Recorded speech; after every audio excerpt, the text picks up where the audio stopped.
Hey guys, welcome back to the channel. In this tutorial, I'm going to show you how to use Google Direction. So let's get started. First of all, open your Google Maps application on your phone. Then search for the destination that you're going to find. And for example, I'm going to search for, wait guys. So I'm going to search for this place. So I'm just going to tap on the place. Then if you want to get the direction to arrive to that place, we can click on the direction button right here.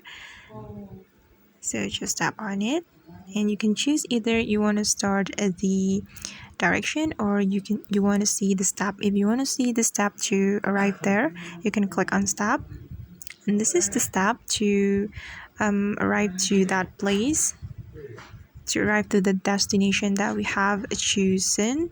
And we can click on start to start the direction and click on got it.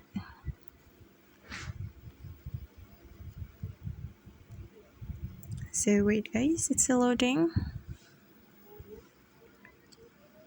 Alright, and this is the direction, and you just need to follow the direction to arrive to the place. Okay guys, and that's how we can use Google Direction. I hope this video will be helpful for you. Thank you so much for watching and see you on the next video.